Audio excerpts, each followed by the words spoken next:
Assalamualaikum warahmatullahi wabarakatuh. Perkenalkan, nama saya Putri Indasari, NIM 2014 050001.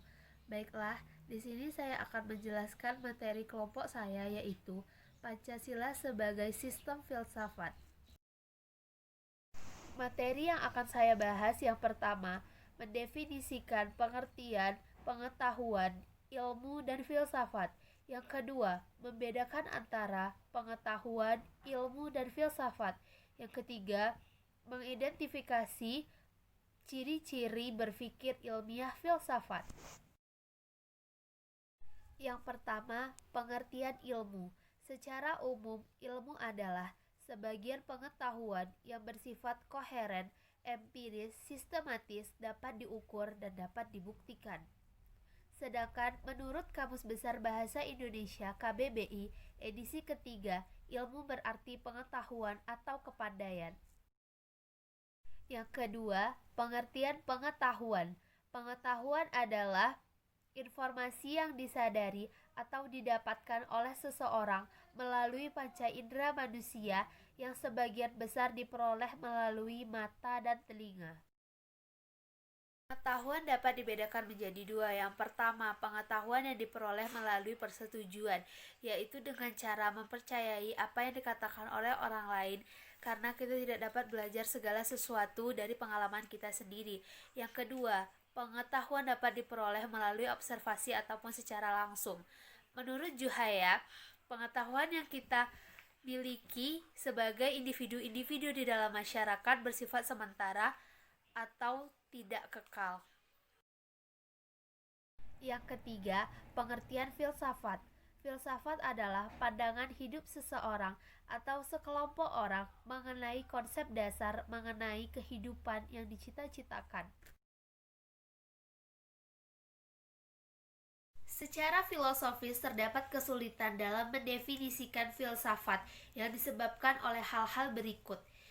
Yang pertama, setiap orang berhak memberikan definisi filsafat sesuai dengan pengetahuan yang diketahuinya. Yang kedua, setiap filosof memiliki pengalaman sendiri-sendiri sesuai dengan kehidupan yang dihadapinya. Yang ketiga, setiap orang yang memberikan pencerahan pemikiran dan hikmah-hikmah bagi kehidupan manusia disebut sebagai filosof. Yang keempat, batasan bagi filsafat sekedar mendudukkan filsafat sebagai objek kajian dalam ilmu pengetahuan. Selanjutnya, perbedaan antara pengetahuan, ilmu, dan filsafat. Yang pertama, objek material lapangan. Filsafat bersifat umum atau universal. Yang kedua, objek material ilmu bersifat khusus dan empiris. Yang ketiga, objek formal filsafat bersifat non-fragmentaris.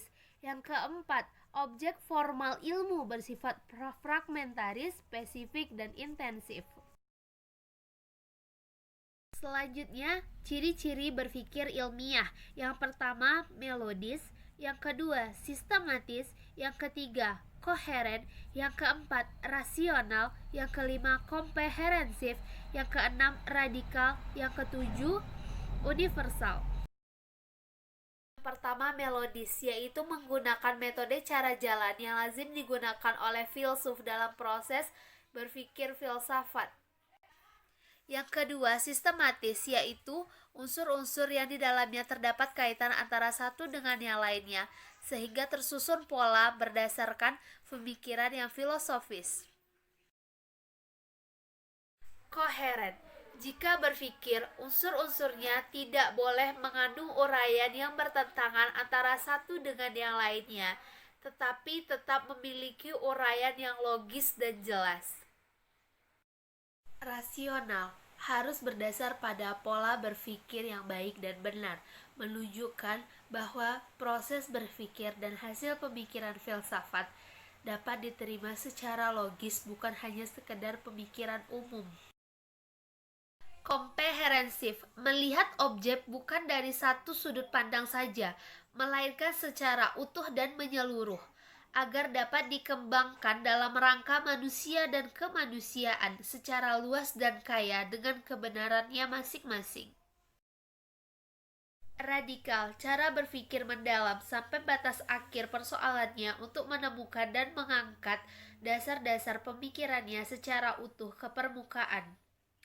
Universal, muatan kebenarannya sampai pada tingkat umum universal, mengarah pada pandangan duniawi pada realitas kehidupan manusia seperti realitas kehidupan kepada umat manusia secara keseluruhan.